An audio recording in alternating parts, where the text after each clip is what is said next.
The silver light of the full moon filtered through the ancient stone windows of the tower, casting long shadows across the cold floor. In the highest chamber, where the night air whispered secrets through gaps in the weathered stones, two figures sat in the quiet darkness that had become their world.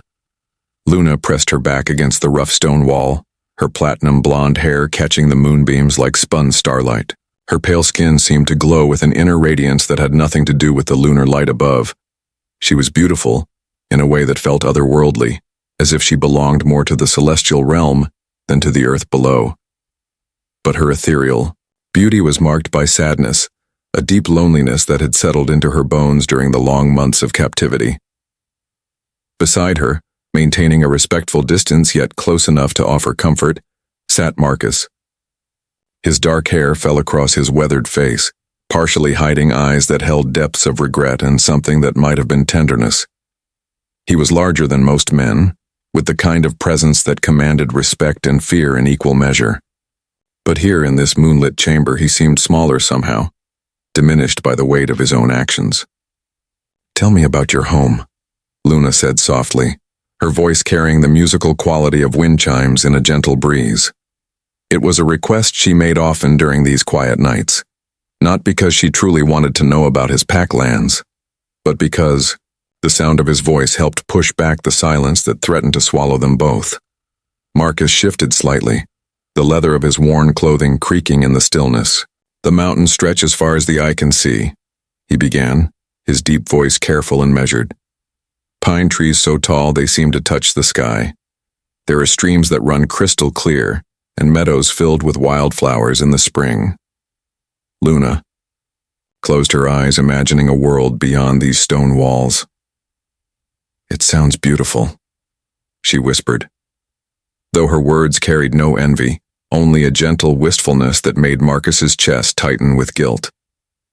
6 months had passed since he had taken her from the sacred grove where her people, the Moon Children, performed their ancient rituals under the night sky. 6 months since he had made the decision that had changed both their lives forever. He told himself it had been necessary, that his pack was dying from a curse that could only be broken by one, touched by lunar magic. He told himself he had no choice. But sitting here in the quiet darkness, watching the way Luna's fingers traced patterns in the dust on the stone floor, Marcus could no longer convince himself that necessity justified what he had done. "Do you regret it?" Luna asked suddenly, her pale eyes opening to meet his gaze. There was no accusation in her voice, no anger, only a quiet curiosity that somehow made her question more difficult to answer than any rage would have been. Marcus was silent for a long moment, considering his words carefully. The truth was complicated, layered with the weight of leadership and the desperate love he bore for his people. "I regret many things," he said finally, "but mostly I regret that I could not find another way." Luna turned to face him more fully, her expression thoughtful. "Tell me about the curse," she said. "The real story, not the one you told your pack." The request caught Marcus off guard. In all their months together, Luna had never pressed him for details about why he had taken her. She had simply accepted her captivity with a grace that made his guilt burn brighter with each passing day. "My younger sister, Elena," Marcus began slowly, the words feeling heavy on his tongue. "She was always different from the rest of us, gentler. She had a gift for healing that seemed to come from something beyond our world." Luna nodded encouragingly, and Marcus found himself continuing a story he had never told in its entirety to anyone. 3 years ago, she fell in love with a man from a neighboring territory. Their love was forbidden by the old laws, but Elena didn't care. She was willing to give up everything for him. Marcus's voice grew quieter. "When our father, the previous alpha, discovered their secret meetings, he flew into a rage. He challenged her lover to combat, and in the fight that followed, the man was killed. Elena was heartbroken," Marcus continued, his hands clenching into fists. "In her grief, she called upon ancient magic, magic that should have been left alone. She tried to bring him back, but the spell went wrong. Instead of resurrection, she brought forth a curse that began killing our pack members one by one." Luna's eyes widened with understanding. She became the curse herself. Marcus nodded grimly. She couldn't control what she had unleashed. Every full moon, the magic would consume her, and anyone near would sicken and die.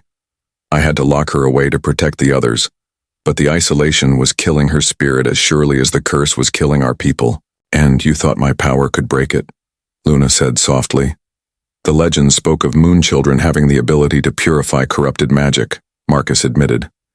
I hoped. Luna was quiet for a long time, her gaze fixed on the moonlight streaming through the window.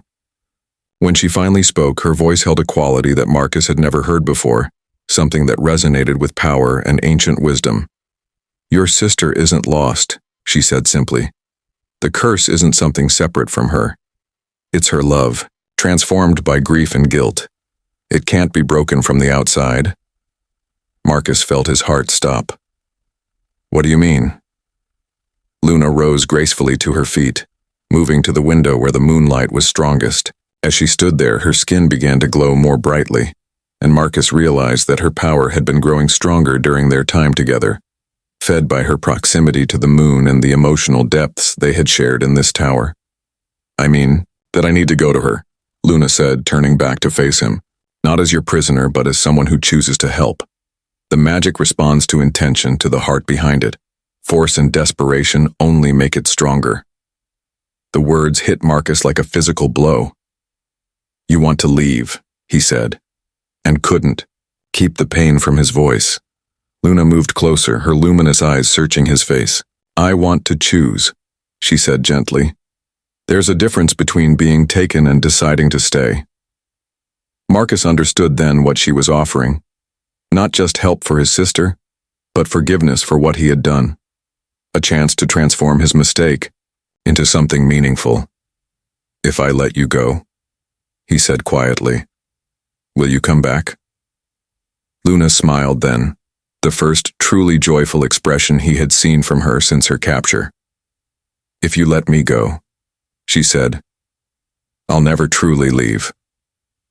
As dawn broke, over the mountains, Marcus opened the tower door for the first time in 6 months. Luna stepped out into the morning light, free to choose her own path. And when she turned to take his hand, leading him toward a future where healing could begin, Marcus finally understood that some things could only be given, never taken. The curse would be broken not through force or desperate magic, but through the simple power of choice, forgiveness, and love freely offered. Together, they walked toward the dawn, no longer captor and prisoner, but two souls who had found redemption in the space between darkness and light.